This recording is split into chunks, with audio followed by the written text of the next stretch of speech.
Tempo final e a volta de Jesus Cristo, parte 2.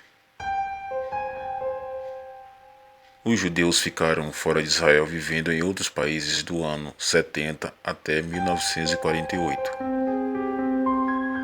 Em 1967, quando Israel recuperou Jerusalém, ele voltou a ser como no tempo bíblico. Essa é uma data marcada. A volta dos judeus para Israel é a primeira coisa que teria que acontecer para começar a se cumprir as profecias do tempo do fim. Jeremias 31 está escrito: Naquele tempo, diz o Senhor, serei o Deus de todas as famílias de Israel, e elas serão meu povo. Assim diz o Senhor, o meu povo que escapou da espada achou graça no deserto. Eu irei e darei descanso a Israel.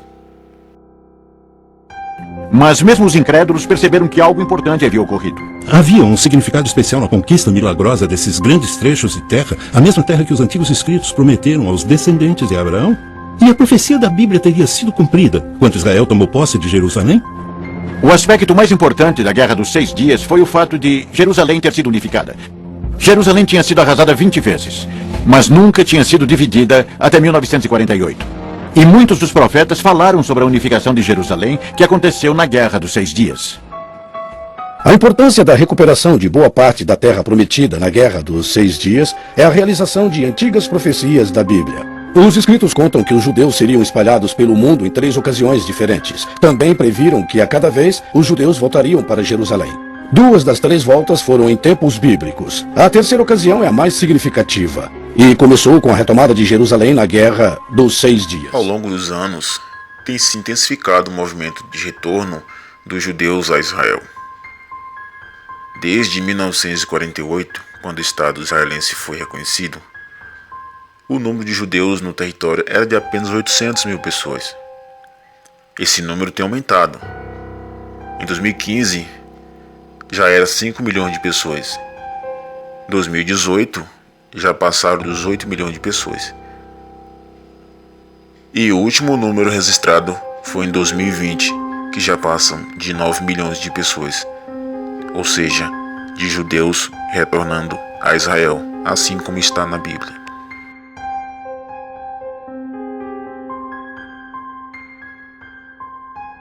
Isaías, Jeremias e Ezequiel anteciparam esse movimento.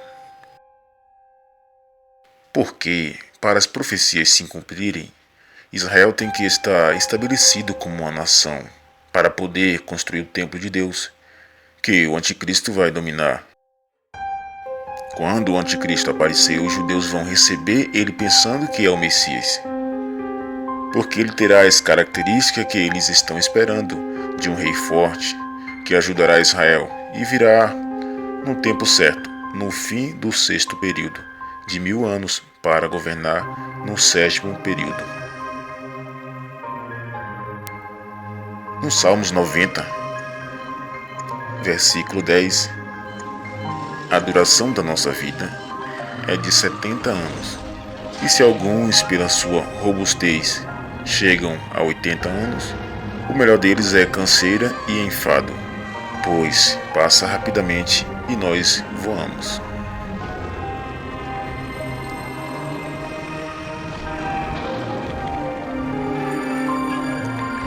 O anticristo é um homem que tem a duração da vida igual a todos os homens, média máxima de 70 anos. Ele vai nascer perto do ano 6000, ele é morto no momento da segunda vinda de Jesus. Acreditam que a entrada em Jerusalém em 11 de junho marcou o início do final dos tempos na Terra.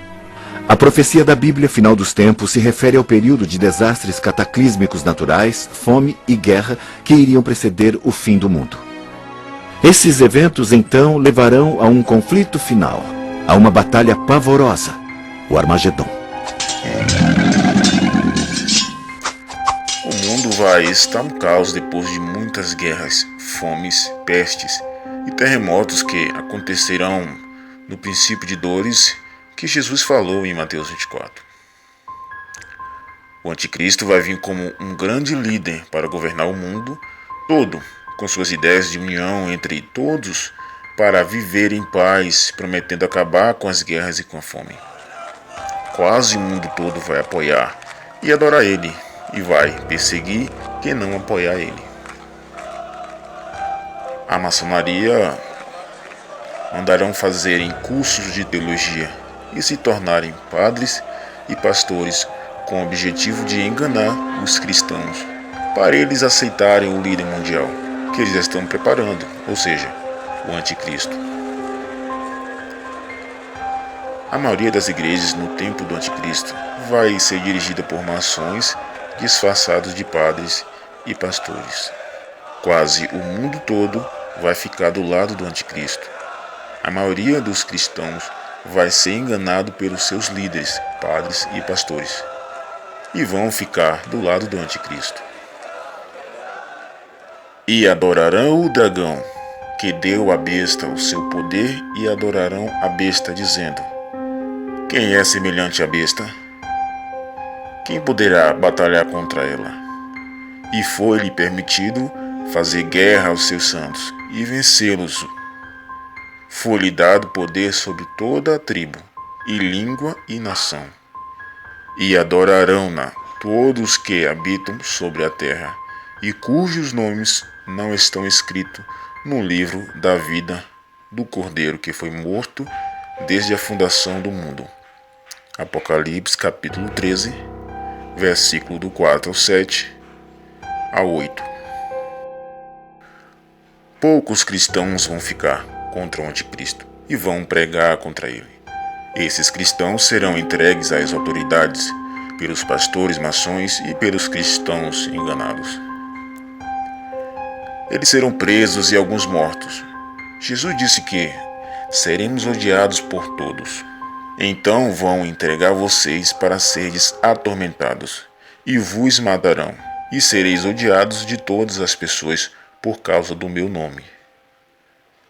Nesse tempo muitos serão escandalizados, e se trairão uns aos outros, e uns aos outros se aborrecerão. Mateus 24, versículo 9 e 10. Mas o povo que conhece ao seu Deus se esforçará e fará proezas, e os entendidos entre o povo ensinarão a muitos, todavia cairão pela espada e pelo fogo, e pelo cativeiro, e pelo roubo por muitos dias. E caindo eles, serão ajudados com pequeno socorro, mas muitos se ajuntarão a eles com lisonjas. E alguns dos entendidos cairão para serem provados e purificados e embranquecidos até ao fim do tempo, porque será ainda num tempo determinado. Daniel capítulo 11, versículo 32 ao 35. E foi-lhe permitido fazer guerra aos santos e vencê-los, e foi-lhe dado poder sobre toda a tribo e língua e nação. Apocalipse capítulo 13, versículo 7. E quando tiveram acabado de destruir o poder do povo santo, todas estas coisas serão cumpridas. Daniel capítulo 12, versículo 7. Mas antes de todas essas coisas lançarão mão de vós e vos perseguirão, entregando-vos às sinagogas e às prisões, e confundindo-vos à presença de reis e presidentes, por amor do meu nome. E vos acontecerá isto para testemunho. E até pelos pais, e irmãos, e parentes, e amigos sereis entregues, e matarão alguns de vós, e de todos seres odiados por causa do meu nome. Lucas capítulo 21, versículo 12 a 17. Deus vai permitir essa última perseguição contra os cristãos antes do arrebatamento para ficar bem definido o lado que cada cristão vai escolher ficar. Depois que cada cristão fizer sua escolha, Deus vai começar a agir. Vai arrebatar os cristãos fiéis e mandar as pragas que estão escritas no Apocalipse sobre todos que adoraram o Anticristo. O arrebatamento vem depois que o Anticristo persegue os cristãos que pregam contra ele e destrói todos os seus recursos, programas de TV, rádio, internet, fecha igrejas, etc. O Apocalipse fala que o mundo vai ter 10 blocos e o Anticristo vai governar esses 10 blocos. E os 10 chifres que viste são 10 reis, que ainda não receberam o reino, mas receberão poder como reis por 1 hora, juntamente com a besta. Eles têm o mesmo intento e entregarão o seu poder e autoridade à besta.